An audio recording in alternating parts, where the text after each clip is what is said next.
Hi நண்பர்களே, இந்த வீடியோல 90s கிட்ஸுக்கு ரொம்ப பிடிச்ச பொரி உருண்டை எப்படி செய்யறது அதுதான் பார்க்க போறோம். நம்ம எல்லாருமே ஸ்கூல் முடிஞ்சோடனே வேகமா ஓடி போய் பக்கத்துல இருக்க அண்ணாச்சி கடையில சின்ன ஒரு பெட்டி கடையில வந்து தேடுற ஸ்நாக்ஸ்ல இந்த பொரி உருண்டையும் முக்கியமான ஒண்ணுதான். அந்த பொரி உருண்டையை எப்படி சிம்பிளா ஈஸியா செய்யறது அப்படின்றத இந்த வீடியோல நம்ம பார்க்கலாம் வாங்க. எல்லாருனாலையும் மறக்கவே முடியாத ஒரு ஸ்நாக்ஸு பொரியுருண்டை எப்படி செய்கிறதுன்னு பார்க்கலாம்.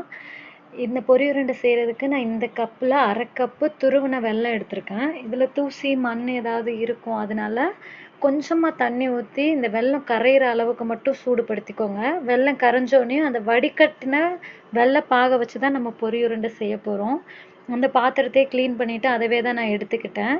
இப்போ வடிகட்டின வெள்ளைப்பாக அதில் ஊற்றிட்டு அடுப்பை மீடியம் ஃப்ளேமில் வச்சுக்கோங்க. ஹை ஃப்ளேமில் வைக்கக்கூடாது.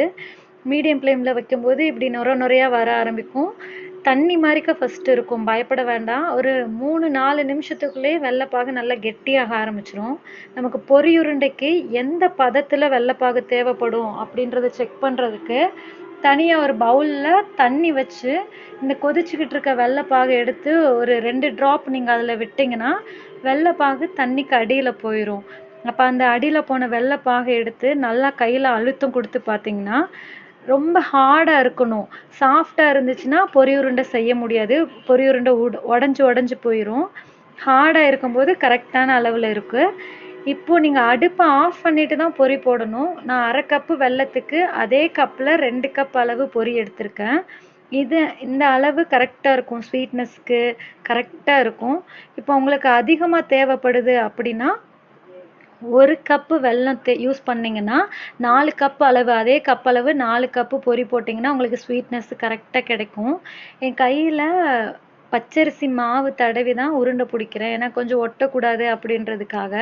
நீங்கள் அடுப்பை ஆஃப் பண்ணிவிட்டு பொரி போட்டு பொரியை நல்லா கிளறும் போதே சூடெல்லாம் கொஞ்சம் கம்மியாயிடும். இப்போ லைட் ஹீட்டாக தான் இருக்கும். அந்த லைட் சூடோடையே எடுத்து நீங்கள் ஒவ்வொரு உருண்டையாக பிடிச்சிங்கன்னா தான் கரெக்டாக இருக்கும். ஏன்னா அந்த உருண்டை பிடிக்கிறதுக்கு லைட் சூடோடையே எடுத்து பிடிச்சிக்கோங்க, அப்போ தான் கரெக்டாக இருக்கும்.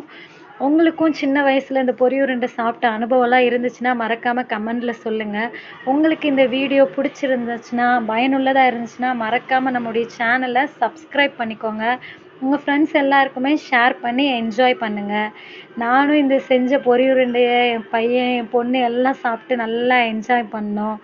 உங்களுக்கு பிடிச்சிருந்துச்சுன்னா நீங்களும் செஞ்சு குடும்பத்தோடு சாப்பிடுங்க ஃப்ரெண்ட்ஸ். ஓகே, பாய்.